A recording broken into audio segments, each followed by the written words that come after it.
You're listening to an Airwave Media Podcast. Feel like who art Ed? Try to slice it. Who art is Mr. Wood art Ed me? Good. Either way, it's ambiguous. It works on so many levels. I know. That's off to a great start. Welcome to Who Arted, weekly art history for all ages. I'm your host, Kyle Wood. Today, I want to talk a little bit about the Salon des Refusés. Before we get started, though, I want to say a big thank you to everyone who participated so far in our annual Arts Madness tournament.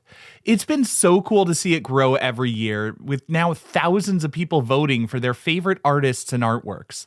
This year, I set up the tournament putting 32 pieces from the AP Art History curriculum in one bracket.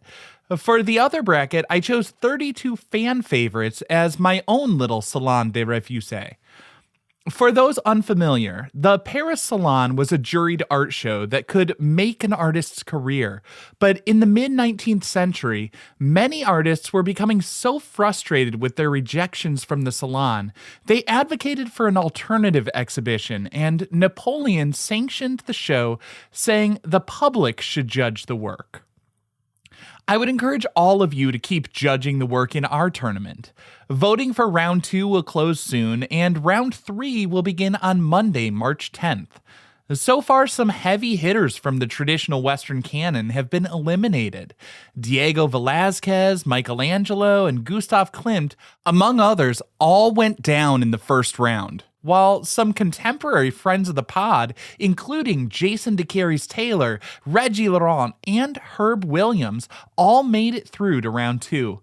Personally, I'm hoping to see Herb Williams keep going, as he did promise me that if he ever gets a solo exhibition at MoMA or any other major museum, he would invite me along, and you better believe I will hold him to it. Seriously, though, I appreciate everyone taking time to weigh in on their favorite artworks at whoartedpodcast.com/vote, or the link in the show notes.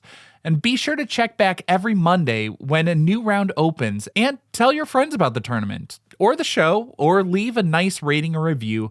I appreciate all the ways you've helped me grow. Now, on to the Salon. Paris in the mid-1800s was the undisputed center of the art world, or at least the people of Paris felt that way. The city was known as an art hub, but the real center of it all was the Paris Salon. This wasn't just any art show, it was the art show. Officially sanctioned by the Académie des Beaux-Arts, it was the gatekeeper for artistic success. The gallery system was in its infancy, so artists really relied on the Salon as the primary means of showcasing their work for the public, gaining notoriety and validation that would lead to lucrative commissions. Rejection from the Salon was devastating, not only to the artist's ego, but also their career. The Salon was a massive, sprawling exhibition held annually, or sometimes biennially, in the Louvre. Artists from all over France, and indeed Europe, submitted their works, hoping for the coveted stamp of approval. But the selection process was notoriously rigid. The jury, composed of members of the Academy, favored traditional styles, historical paintings, portraits, and idealized landscapes. They liked the polished, finished works that adhered to established norms. And here's where the frustration began to boil. As the 19th century progressed, new artistic ideas were emerging. Artists were becoming more interested in portraying everyday life, experimenting with looser brushstrokes, and exploring effects of light and color. Think of the Barbizon school with their focus on plein air painting, or the burgeoning realist movement, determined to depict the world as it was, not how it was thought to be, or should be, or could be.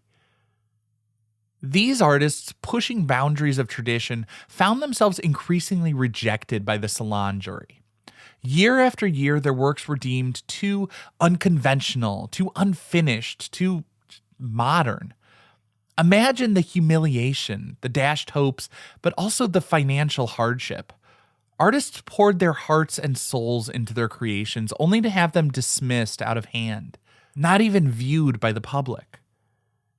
By 1863, the situation had reached a breaking point. The Salon's jury rejections were so numerous and so controversial that public outcry began to grow. Artists, critics, even members of the public were demanding change. And then a pivotal figure stepped in. No less than Emperor Napoleon III. Perhaps sensing the growing discontent and also wanting to project an image of open-mindedness, he made a bold decision. Napoleon decreed that the rejected artists would be allowed to exhibit their works in a separate exhibition alongside the official salon. This exhibition became known as the Salon des Refusés, the Salon of the Rejected. It opened on May 15, 1863, in a section of the Palace of Industry, the same building that housed the official salon. And it was an instant sensation. Crowds flocked to see works that had been deemed unworthy by the Academy. They wanted to see what all the fuss was about, and what they saw was shocking. To them, at least. To us, it would be just pretty standard. Works by artists like Paul Cézanne, Camille Pissarro, and James McNeill Whistler were on display. The painting that caused the biggest stir, though, was Edward Manet's A Luncheon on the Grass. It depicted a nude woman picnicking with two clothed men in a contemporary setting.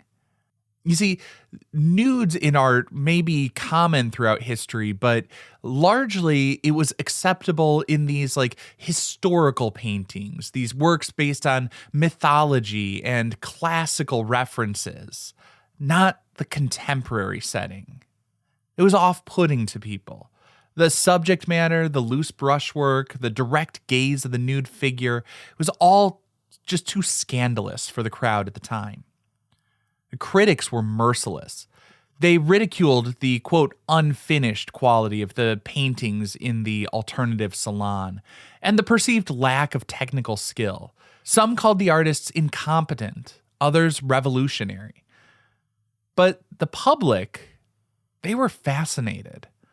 They were drawn to the novelty, the audacity, and just the difference of these works. It was something fresh, new, and exciting. The Salon des Refusés, despite the critical backlash, was a watershed moment. It exposed the rigidity of the Academy and the growing divide between traditional and modern art. It gave a platform to artists who were pushing the boundaries of creativity, and it demonstrated that there was a public appetite for new and challenging art. While the Salon itself may have been short-lived, its impact was profound. It helped pave the way for things like the Impressionist exhibitions, which would soon revolutionize the art world. It showed that artists could challenge the established order and find an audience for their work, even if they were initially rejected by the tastemakers and critics. The legacy of the Salon des Refusés extends far beyond the 19th century.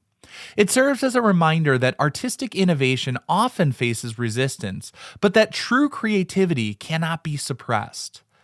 It's a testament to the power of artists to challenge conventions and forge their own paths.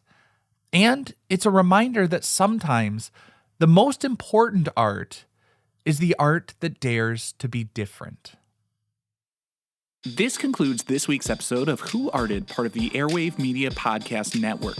If you found this tolerable, please leave a rating or review on your favorite podcast app. You can find images of the work being discussed this week and every week on social media at Who Arted Podcast on Twitter, Instagram, and TikTok, and of course on the website whoartedpodcast.com. Podcast done.